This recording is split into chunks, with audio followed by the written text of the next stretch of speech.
All right. Well, good morning. Welcome to Maranatha Baptist Church Sunday School, and hope everybody's doing well. I know it's different for everybody. Keep dealing with this, but we'll get through it. Just a slow process. We're getting through it. So let's go to the Lord in prayer, and we'll get started if we can, please. Dear Heavenly Father, dear Lord, thank you for taking care of us. Thank you for your grace, your mercy, your kindness to us each and every day. We can never say thank you enough. And Lord, just thank you for your blessings in our lives and our families, and for our church, Lord, be able to come into our church, Lord, and sit and to hear the word preached. Thank you for everything that you give. Please forgive us when we fail you, Lord, when we sin, and we fail in our hearts and lives. And help each one of our families, Lord, that they're dealing with so many things, and those who are trying to recuperate from their surgeries and everything they're dealing with. And we thank you for the good news for Nate Clark. Help him to fully recover. Dear Lord, help each one in our families, our church, and just guide and direct in our lives. Help us to learn something this morning, that you are honored, you are glorified in everything that's said and done this morning. In Jesus' precious name we ask, and thank you, Lord. Amen. All right, we're in the book of Ruth, if you want to turn there. We're going to be talking about Ruth this morning. And, yeah, there it is. The title of this is Ruth, From Defeat to Victory. Now, I'm going to put at the very beginning is, I like chronological views all the time, but this story, this does not go fully chronological, so we just have to bear with the way the lesson's laid out. But you'll see as we go through, I try to make it as chronological as possible for you. But we're going to talk about Ruth, and it says from defeat to victory. Can another person provide victory after defeat? You think that's a dumb question, John. But I want you to think about this. Because this story deals about Ruth, but it also deals about somebody else. Anybody know? Naomi, her mother-in-law. And you're going to see here the passage, and it'll show up here. The passage that you got here, if you turn to Ruth chapter 1, right here, and it says 19 and 21. I know it kind of jumps a little bit, kind of give you the layout here. So they went until they came to Bethlehem, and it came to pass when they were come to Bethlehem that all the city was moved about them, and they said, "Is this Naomi?" And she said unto him, "Call me not Naomi, but call me Mara. For the Almighty had dealt bitterly with me. I went out full, and the Lord hath brought me home again empty. Why then call ye me Naomi, seeing the Lord hath testified against me, and the Almighty hath afflicted me?" So what do you see here briefly? You see briefly Naomi's change. The word Naomi, her name means pleasant. But the other name she says to ascribe to her is Mara, which means bitter. So things have changed in her life. So we're going to look into the background to this, why, and when she comes here. But I want you to see her defeat that she felt that she had. But the question I asked you earlier up here, as you see, can another person provide victory after defeat? Can another person encourage somebody who's been defeated? That's what I want you to think about here, because that's where Ruth is, and I think in this picture. She's an encouragement through all of this, as you see in Ruth's life and her character about her. So a little background. We're going to jump to Ruth chapter 1, verse 1. You're going to go there, to the background here. So in chapter 1 it says, excuse me, "Now it came to pass in the days when the judges ruled that there was a famine in the land. And a certain man of Bethlehem, Judah, went to sojourn in the country of Moab, he and his wife and his 2 sons. And the name of the man was Elimelech, and the name of his wife Naomi, and the name of his 2 sons Mahlon and Chilion, Ephrathites of Bethlehem, Judah. And they came into the country of Moab and continued there. And Elimelech, Noah's husband, died, and she was left and her 2 sons. And they took them wives of the women of Moab, and the name of the one was Orpah, and the name of the other Ruth. And they dwelled there about 10 years. And Mahlon and Chilion died also, both of them, and the woman was left of her 2 sons and her husband. A quick illustration for you. But I want you to see here where they traveled from Bethlehem to Moab. It's about a 3 to 4 day journey by foot. That's what they do. to travel there. So think about that. They traveled over there because the famine was in Israel. So they go to Moab, so I guess there's plenty there, so they're able to survive there in Moab. But what's interesting about Moab? Anybody know? About the Moabites? Pardon? Okay, a relative Lot. Anything else about them? I know we got some Bible scholars in here now. Don't be hesitant. Weren't they not looked down upon and cursed by God also? What they were like. And what did the Moabites, what were they known for? They were not known for worshiping the Lord at all. They were known for worshiping other gods. And to the extreme, very bad way of worshiping. I'm going to say there's bad worship anyways, but horribly how they worship their God as well. So that's what they were known for. But they went to this land to live, okay? So while they're there, Naomi lost her death of her husband, and sometime later on, the death of her 2 sons. But in the meantime, the 2 sons had married and had their own wives, of course, that you see here, these 2 ladies we're talking about in the story here. So you got a little bit of background here, what happens before it moves on. So here's a timeline, should be a timeline to show you this, a little bit of timeline showing, excuse me, in the time of the judges, kind of give you an idea about the time of the judges. If you see, and I'm going to turn around and point so I can point up there for you, but here is Gideon, Abimelech, Tola, Jar. These are the different judges, okay? This is not their lifespan. This is the time they served, as being a judge. Just same things you see down here for Samuel, Saul, and King. This is about their time of span when they were living, not just their lifespan, but like I said, their service as a king or either as a judge, that kind of thing. So you can see that. But I want you to see with Ruth, here's Ruth down here. She's about the time when Gideon, or about that time when he was a judge, one of those judges there. So when Gideon was a judge, there was peace on there for many, many years. So the book of Ruth is really a part of the book of Judges in its own way. But what did you see in the book of Judges? Anybody remember what happens in the book of Judges? A lot of judges came up. They served a short period of time, and got victory, and they defeated back in There was a cycle in the book of Judges. People did good for a while. They started doing bad. The Lord brought in somebody else to punish them. They would cry out for help. And then finally God would give them a judge, and judge would do what? He'd deliver them. Okay, and then what happened? Everything seemed nice and great. Then what do they do again? Start doing bad again. God brings somebody else in again. And then they cry out again to God. God bring them another judge. They went through the cycle with them. Now the cycle didn't always happen with this judge. It could be over in this area they had it, over here in this different areas, parts of Israel experienced that. But this cycle kept going on with them. There's a phrase in the book of Judges that happens twice. Anybody know what it is? Every man did that which was right in his own eyes. That's a bad way to live, isn't it? To think about that. That kind of a culture, to live in that kind of culture there. So in the book of Judges, you see this bad side, I guess you want to say. And the deliverance of the judge is good, okay? Don't get me wrong there. But there's a cycle of doing wrong there. And some bad things really did happen in the book of Judges. I mean, some things you don't like to, when you read it, you know it's God's word, but it's horrible that happened there. But here you got a book called the book of Ruth, about a young lady that we're going to find out something about, who has an outstanding character about her. Even though it's part of the book of Judges, but and some people say, why isn't this part of the book of Judges? It's, like the third book of Judges or something, or some kind of part of Judges. But it happens during that time of Judges, what I'm trying to show you. But I'm trying to show you something good with this book of Ruth as well, that you learn something. So I want you to see in relationship where it fits in history as well. So the first part we're going to talk about is the faithful and following. Ruth's faithful and following.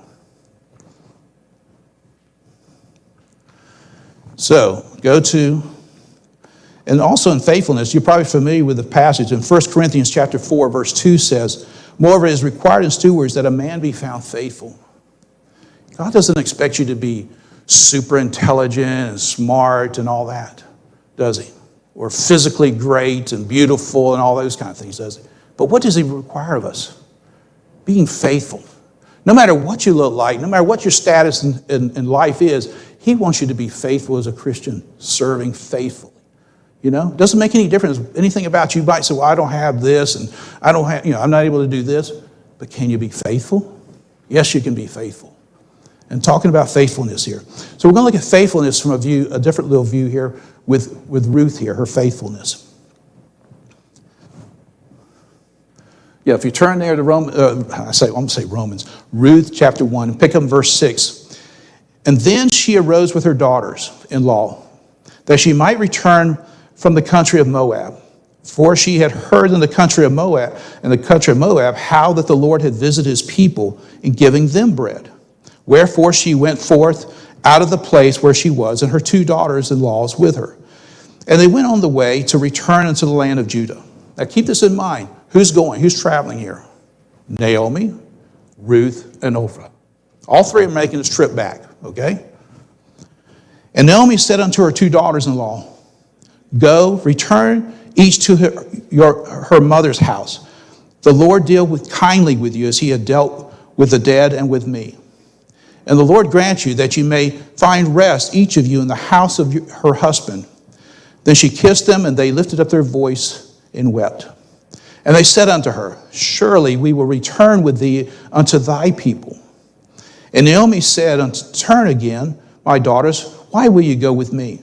Are there yet any more sons in my womb, and that they may be your husbands? Turn again, my daughters, go away, for I am too old to have a husband, and I should say I have hope. If I should say I have hope, and if I should have a husband and also deny it, and should also bear sons, would ye tarry for them till they were grown? Would ye stay for them from having husbands? Nay, my daughters, for it grieveth me much for your sakes, that the hand of the Lord has gone against me. You see here with Naomi too, is that there's still this touch of bitterness still in her heart. What's happened to her life. She's still got that there, And she's telling her daughter-in-laws, if I got married today and I had sons today, would you wait till they became grown before you to marry them? Think of the time, you're too young for that. It's not good for you to do that. It's not realistic. And she said, I'm too old to have children anymore. Okay? So she's trying to tell me, you need to go back to go on. I don't want to hold you down. I don't want to tie you down. Feel like you're responsible to me. And also you notice about them, they both wept. They both cried. They both were very much about Naomi, weren't they not? About being a support to her in a way. But what happens here is that we go down in verse 14, and they lifted up their voice and wept again. And Orpah kissed her mother-in-law, but Ruth clave unto her. And she said, Behold, thy sister-in-law is gone back unto her people and unto her gods. Return thou after thy sister-in-law. Interesting here is that what happens? Orpah makes a decision, doesn't she? She makes a decision to go where? She made this trip to start with Judah, but then change of mind, change of thought. I'll go back to my people, and I'll go back to my gods. And the thing about Orpah, you don't hear any more about her. And sadly to say, she made the wrong decision. She knew enough about the Lord, because we'll talk about it in a moment here, but she knew enough about the Lord, she made a decision, I don't want to go that route. And she went the other way. So the sad part is, she's off into eternity and probably in hell. Okay, I hate to be blunt, but she made the wrong decision. How many people come to church and sit in church and sit in services, may get a little involved in services, but after a while, things change. This is not for me. I got other things. The world's a little bit more to me, and I want to go do that. And really never gave their hearts to the Lord. We see that too many times. And just persons like Orpah, she knew about the Lord. She knew what was going on, but she made a decision, I want to go back. And that's what she did. But Ruth did what? Ruth clave to Naomi. And what did she say to her? And Ruth said, and you see it up here, Ruth said, Entreat me not to leave thee, or to return from following after thee. For whither thou goest, I will go, and where thou lodgest, I will lodge. Thy people shall be my people, and thy God, my God. Where thou diest, will I die, and there will I be buried. the Lord do so to me, and more also, if aught but death part thee and me. Isn't it? We know that, we've heard that phrase, everybody's probably heard that phrase at one time or other in their lives about where it says, I will go, where it says, for whither thou goest, I will go. You know, we've always picked up on that phrase. What do you see about Ruth here? What do you pick up on Ruth immediately right here? Anybody? I know it's hard to hear with all these. What'd you say, Brother Doug? Committed. Okay, sorry, brother. I see a loyalty to her mother-in-law and the fact that she's come to know her God. Very good point. What I want to show you is here that Orpah and Ruth had heard about the God of Israel. They had been taught about the God of Israel. They had been married into a family that were Israelites, that practiced and talked about the Lord. And so they knew about the Lord. You see this? So they're very familiar with this. But Ruth made the decision, I'm going to follow your God. I'm not going to go follow the gods I used to follow anymore. I'm not doing that anymore, that kind of lifestyle. Just, I'm going to follow your God. So think of the faithfulness of Naomi and Elimelech and their sons in teaching their daughter-in-laws about the Lord. Sharing what they knew about the Lord. Influenced who? It influenced at least Ruth. Orpah, she knew about it, she made a decision. But Ruth was influenced to follow the Lord. So that's a testimony to that family. You know, how Naomi and her husband, her sons did as a family. Should we not be a testimony to other people we deal with? We don't know, is it going to affect this person or that one, what it makes a difference, but we need to be that testimony to somebody else. They make the decision. We can't force them to make a decision to trust the Lord, but we can be a testimony to them. So Ruth here had been influenced by what she had heard, and she said, I will lodge with that where thou lodgest, I will lodge. Thy people shall be my people, and thy God my God. The Lord do so to me. I mean, she totally recognized the Lord of Israel and recognized who he was. I went too far. Okay, let me back. I went too far. I forgot to read the rest. And verse 18. And when she saw that she was steadfastly minded. What does steadfastly minded mean to you? Determined. I mean, like, you can't change my mind. I mean, this is it. I'm cleaving to you. I'm not letting you go, you know. And it was obviously to go with her. And then she left speaking unto her. So they went until they came to Bethlehem. And it came to pass, when they came into Bethlehem, and all the city was moved about. I know we read this, but let's go through it again. And they said, is this Naomi? And she said unto them, call me not Naomi, which means pleasant. Call me Mara, which means bitter. For the Almighty had dealt very bitterly with me. And I went out full, and the Lord had brought me home again empty. Why then call ye me Naomi? Seeing the Lord hath testified against me, and the Almighty hath afflicted me. So Naomi returned, and Ruth the Moabitess, her daughter-in-law, with her, which returned out of the country of Moab, and they came to Bethlehem in the beginning of the barley harvest. Even her people that recognized her had been gone, at least 10 years they've been gone, but they recognized who she was. And Naomi says, don't call me Naomi. The bitterness in my heart is still there from the things I've suffered, I've had to deal with. So let's move on. Following Naomi's counsel. She's to go to Boaz's field. So in chapter 2, it says, and Naomi had a kinsman of her husband's, a mighty man of wealth, of the family of Elimelech, and his name was Boaz. And Ruth the Moabitess said unto Naomi, let me now go to the field and glean ears of corn after him, in whose sight I shall find grace. And she said unto her, go, my daughter. So she followed, I guess they had talked about it or whatever, but Ruth found out about Boaz, says, let me go and glean in his field. And you know about gleaning in the field, when they cut the things down, the people that didn't have the field were able to go and take up some of the scraps, whatever they can find, loose things around they could pick up and take home for themselves. They were welcome to do that. It was part of the Jewish life and what they allowed the people to do. When they cut the fields, they didn't cut all the corners off either. They tried to give some for those people who didn't have anything. And so she was willing to do that. is what she was going for. So she was to go to Boaz's field. And Ruth says, and she's a Moabitess and all that, so she goes there. But she's willing to, and what does Naomi says? That is good, go. She said, go, my daughter, to his field. Go ahead and go there. This one here is out of time sequence in the chronological view, but here's the next point that she gives her, the next advice, counsel she gives her, go to Boaz's feet. So you just jumped over almost a whole chapter here to this event takes place. But you go to the chapter here, the way this lesson is laid out, but go to Boaz's feet in chapter 3, verses 6 through 7. Now, I hate how the lesson goes unchronological, but let me fill in some gaps here for you because we're going to go back and forth here in this whole lesson in chapter 2 again here in a moment. But the counsel from Naomi is to go to the field. Now it's to go to Boaz. And think about what Ruth said. When she said go to the field, what if Ruth said, I really don't want to do that kind of work. I don't think I should be doing that kind of labor, How many people would I don't want to go out in this field picking up, scraps from what people left behind. No, that wasn't her attitude. And even here, this thing here about going, where it says in chapter 3, we're going to go here. But after they had done the harvesting and all that, and the event that they did, go to chapter 3.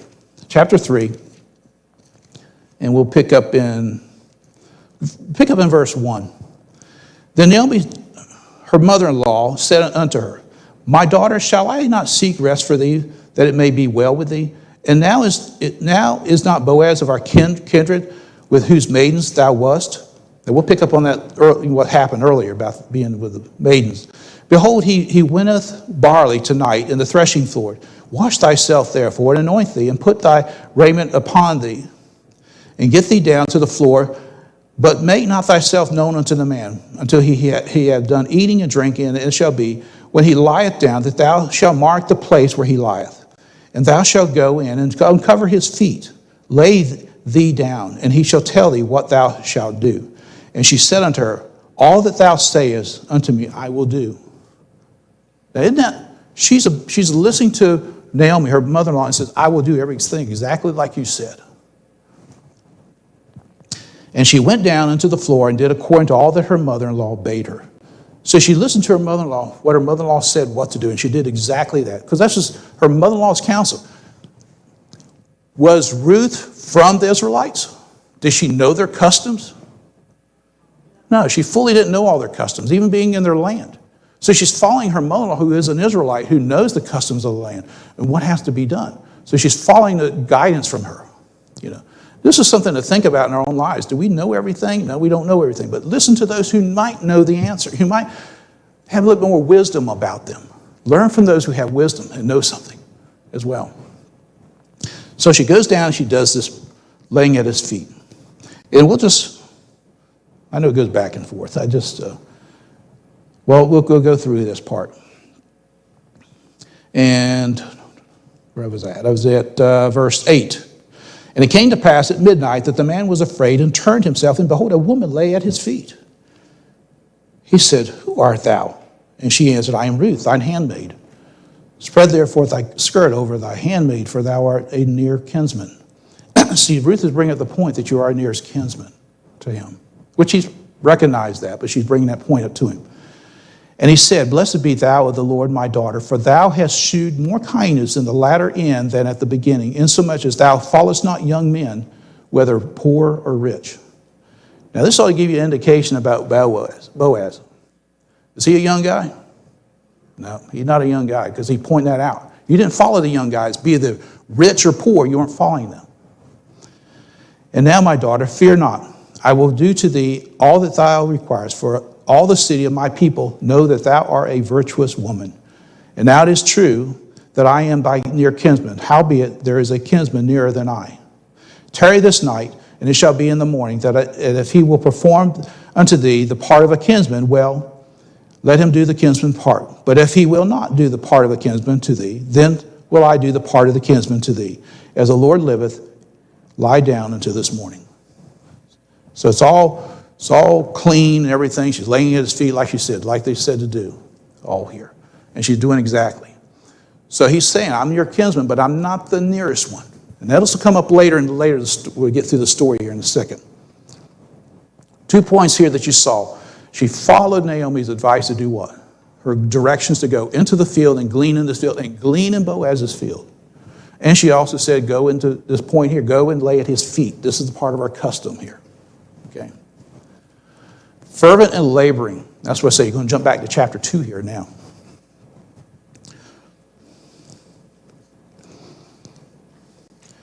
She went to the harvest. In chapter 2, go back to chapter 2 now. And verse 3.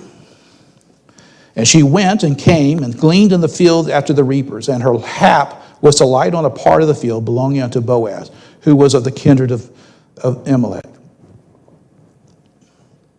And behold, Boaz came from Bethlehem and said unto the reapers, the Lord be with you. And they answered him, the Lord bless thee. Then said Boaz unto his servant that was set over the reapers, whose damsel is this? Now, isn't that interesting that here Boaz comes and checks on his workers. And how does he treat them? You bunch of scums? Is that what he called them? You bunch of lowlife? Y'all work harder. You know, you're little slackers out there. That's not the way he was he? Not to get off path here, but this guy Boaz was a pretty nice guy. He says what? The Lord be with you. And they answered him, the Lord be with you. Bless thee. They had that relationship. He seemed like a pretty good guy to work for, doesn't he? I think here. And then he's asking about, whose this damsel is this? Who is this? And the servant said that was set over the reapers answered and said, it is the Moabitess damsel that came back from Naomi out of the country of Moab. And she said, I pray you, let me glean and gather after the reapers among the sheaves. So she came and hath continued even from the morning until now, and she tarried a little in the house. She's a hard worker. Definitely a hard worker. And what does she ask to do? I will glean behind. After your reapers have gone through, I will pick up whatever little pieces I can, whatever scraps I can find. That's what I'm going to find. Is it okay with you? I'm sure it was okay. Where's my point here? Yeah. Well, move on. There you are. We're going to go read through this chapter 2 anyway, so just go all the way down. Then said Boaz unto Ruth, hearest thou not, my daughter? Go not to the glean in another field, neither go from hence, but abide here, fast by my maidens. Let thine eyes be on the field that they do reap. Stop. Ruth is a what? Moabitess, which is not an Israelite. A Moabitess from another country that were hated. You know, they were cursed. But he was what? He was very gracious, very kind to allow her and says, you stay in my field and we'll take care of it. You just stay in my field.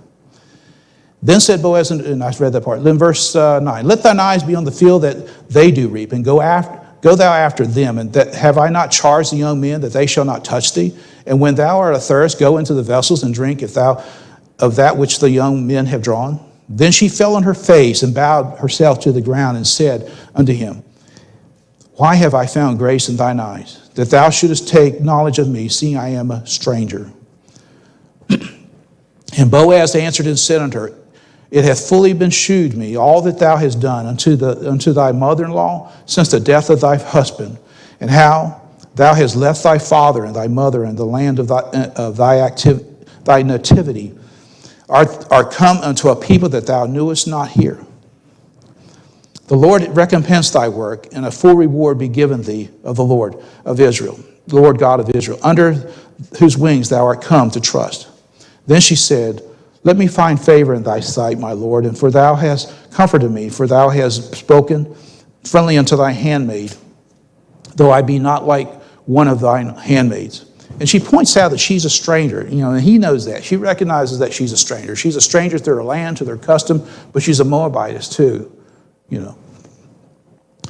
And Boaz said unto her, at mealtime come thou hither and eat of the bread, and dip thy morsel in the vinegar. And she sat beside the reapers, and he reached her parched corn, and she did eat, and she was sufficed and left. And when she was risen up to glean, Boaz commanded his young men, saying, let her glean even among the sheaves, reproach her not.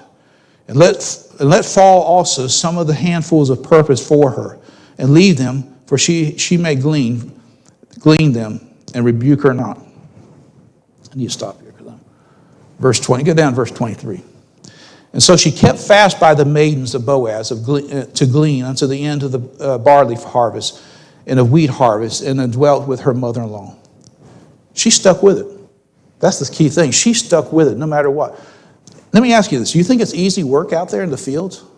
It wasn't easy out there to be out there and working in the heat and the sun and all that, having to deal with this. And what you had to deal with doing this collection by hand, bending over and picking up the leftovers that you want to find. Favored with blessing.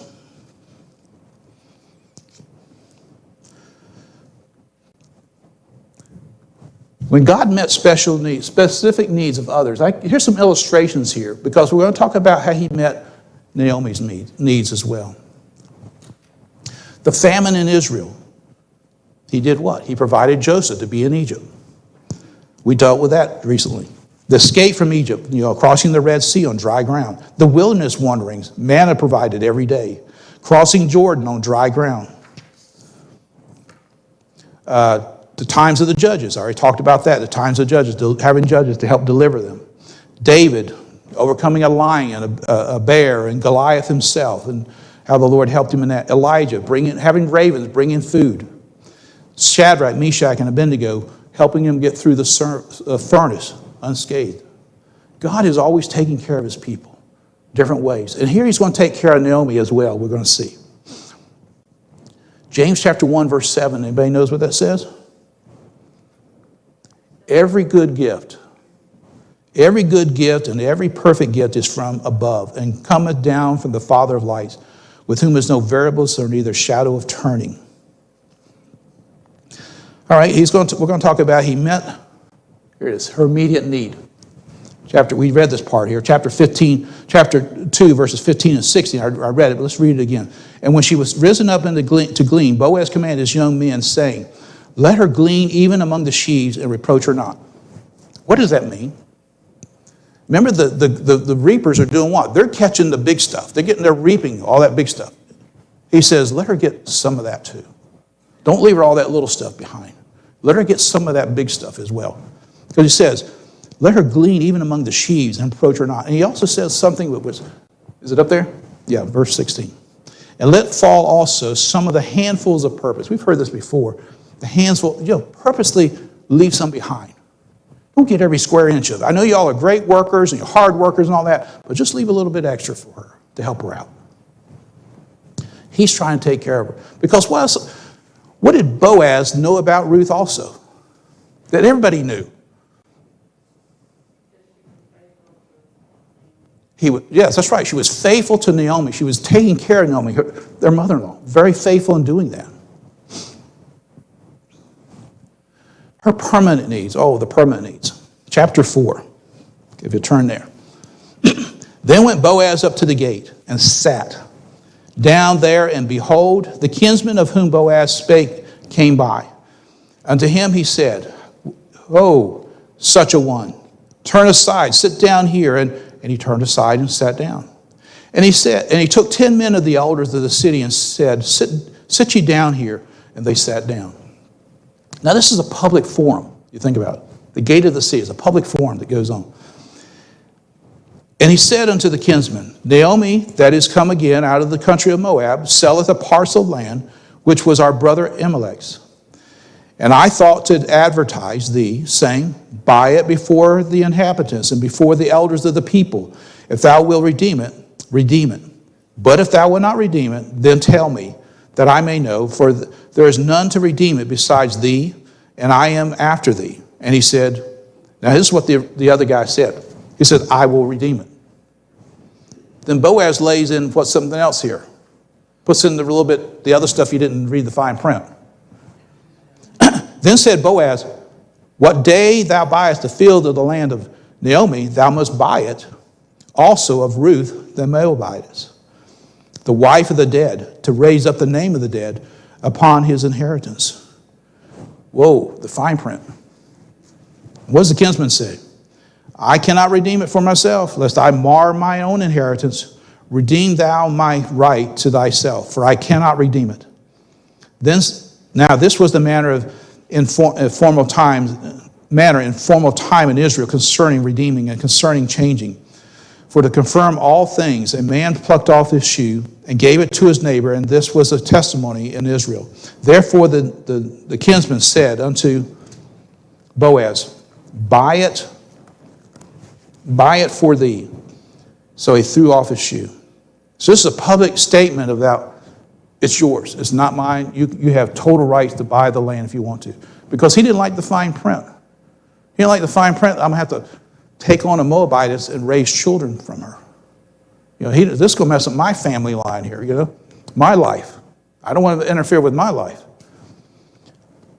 And Boaz said unto the elders and all the people, ye are witnesses this day, and I have bought all this was Elimelech's, and all that was Chilion's and Mahlon's of the hand of Naomi. Moreover, Ruth the Moabitess, the wife of Mahlon, have I purchased to be my wife, to raise up the name of the dead upon his inheritance, that the name of the dead be not cut off from among the brethren, and from the gate of the place. Ye are witnesses this day. And all the people that were in the gate and the elders said, we are witnesses. The Lord make that woman that is come into thine house like Rachel and like Leah, which two did build the house of Israel, and to be thou worthy in Ephrathah, and be famous in Bethlehem. And let thy house be like the house of Pharez, whom Tamar bare unto Judah, of the seed which the Lord had given thee of this young woman. Verse 17. So Boaz took Ruth, and she was his wife. And when he went in unto her, the Lord gave her conception, and she bare a son. And the women said unto Naomi, blessed be the Lord, which hath not left thee this day without a kinsman, and his name may be famous in Israel. And he shall be unto thee a restorer of thy life, and a nourisher of thine old age, for thy daughter-in-law, which loveth thee, which is better to thee than 7 sons that had borne him. And Naomi took the child and laid it in her bosom, and it became nurse unto it. And the women, her neighbors, gave it a name, saying, this is a son born to Naomi, and that they called his name Obed. And he is the father of Jesse, the father of David. We're going to stop there. We'll pick up the other verses here in a moment. Isn't this a great blessing for Ruth all the way around? What Boaz, a guy who reached out to somebody who was a stranger in their land, but the character that he saw about her was, everybody knew about Ruth. I mean, it wasn't unusual for the town to know, a lot of talking going on. Hey, Naomi's come back with somebody from Moab named Ruth. She's a Moabitess. So they all knew that. But they knew about her in a good way, So you see, here it is. Ancestor to a king. And she is the ancestor to a king. She's the great-grandmother of David. Becomes the great-grandmother of David here. There's David. He becomes the king. And here's the family tree. So you have a little bit of, we touched on that. Let me back it up. I didn't read verses 18 through 22. And now these are the generation of Pharez. And Pharez begat Hezron, and Hezron begat Ram, and Ram begat Amminadab. Amminadab begat Nahshon, and Nahshon begat Salem, and Salem begat Boaz, and Boaz begat Obed, and Obed begat Jesse, and Jesse begat David. Of course, David will be the king eventually. So here's the family tree I wanted to show you. If you turn to Matthew chapter 1. You see this little family tree I found here for you, but Matthew chapter 1, and of course in Luke is also the family tree relations, but here in Matthew is what we need to look at. In here you see the book of the generation of Jesus Christ, the son of David, son of Abraham. Abraham begat Isaac, and Isaac begat Jacob. Okay, you stop. Oh, wait, all these begotten. We're going to do all this begotten stuff? Yes, we're going to go through all the begats. You're going to go get through it. We'll get through this. Because you need to see the names that are in here, okay? And watch the names as you go through this thing. Verse 2, and Abraham begat Isaac, and Isaac begat Jacob, and Jacob begat Judas and his brethren. And Judas begat Pharez and Zerah of who? Tamar. Did her name come up earlier? Yep, you heard that back in Ruth too. Her name also. And Phares begat Esron, and Esron begat Aram, and Aram begat, these all names are going to be tough on me, Abinadab. Abinadab begat Naasson, and Naasson begat Solomon. Solomon begat Boaz of Rachab. Not Boaz, this is Boaz. No. And Boaz begat Boaz of Rahab, and Boaz begat Obed of Ruth, and Obed begat Jesse, and Jesse begat David, the son of David, the king, and David the king begat Solomon, and it goes on further on, okay? I know I didn't say it very well, but you see the lineage here, how it goes down to David, but eventually goes to where? Where does this go in Matthew? It goes all the way down to verse 16. And Jacob begat Joseph, the husband of Mary, of whom was born Jesus, who is called Christ. Now, I don't know if you saw some of the names in there, some of the ladies' names that were in there. I know I went through a little fast, but what were some of the ladies' names? Tamar, she was a Canaanite. Rachab was a Canaanite. Ruth was a Moabite. And Bathsheba was a Hittite. These were people who were outside Israel. These were people that were not of the lineage of Israel. But God's grace and God's mercy, how he reached out and brought these people in to be used, and part of the family line of what? Of our Lord Jesus Christ. Isn't it interesting how he brought all this together and using these people? So don't ever get in the mind of, well, God won't use me. I'm not good, or I'm so horrible, whatever. God can use you, no matter who you are. God can use you for his purpose. So the clues, and we're coming to the last section here. Having victory after defeat. Did you see as we went through this about Ruth and Naomi? At the very end of this, if you want to go back to Ruth chapter 4. In chapter 4 and verse 16, where it says, and Naomi took the child and laid it in her bosom and became nurse unto it. And what did the ladies say about this? About this having a child? They were excited because they said, Ruth is better to you than 7 sons are. Having multitude of sons. What in verse 15? And he shall be a nourisher unto thee, a restorer of thy life, and a nourisher of thine old age. For thy daughter-in-law, which loveth thee, which is better to thee than 7 sons that had borne him. They all recognized that. And they all said, you got one of the greatest daughter-in-laws around just about, where they saw this. What did you see in Ruth's character to provide victory to Naomi? I'm using the same words as the title of the whole lesson was, from defeat to victory, of course. But what do you see in Ruth's character? We're going to go through a few of these here real quickly. Hopefully you saw it in the story as we went through it. But what were some of the things you saw about Ruth's character that helped Naomi? Yes, brother. She didn't let Naomi's business skew her perception of the character of God and how God can victory in each situation. Good point. She did not let Naomi's bitterness skew her thoughts, her view of God. Anything else?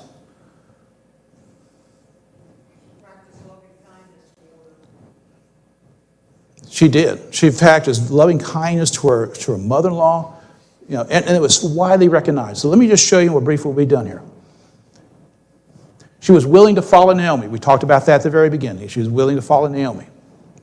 She was steadfastly minded. Remember that?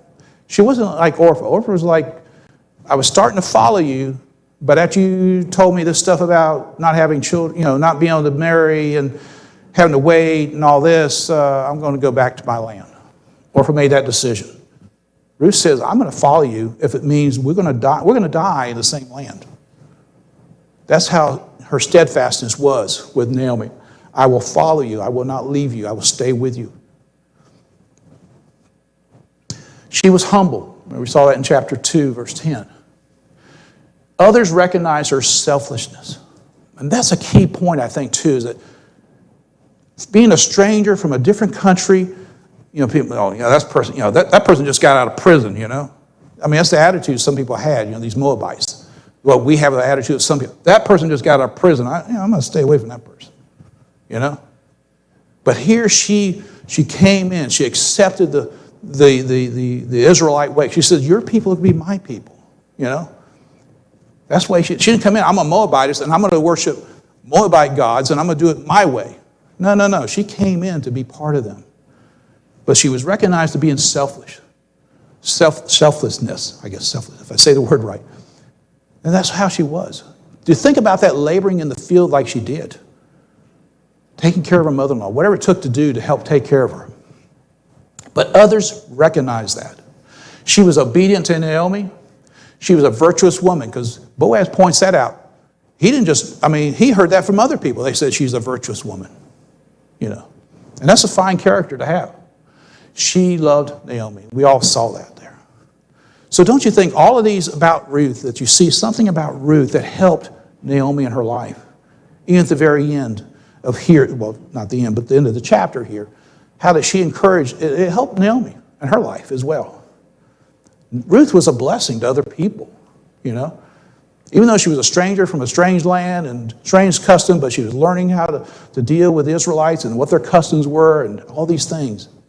But she fell in love as well and had a child who became the great-grandmother of a king who eventually became our Lord Jesus Christ came from. Any comments, any questions? Hopefully y'all learned something. A little bit of something, just a little bit. That's all that helps. Just a little bit of something today.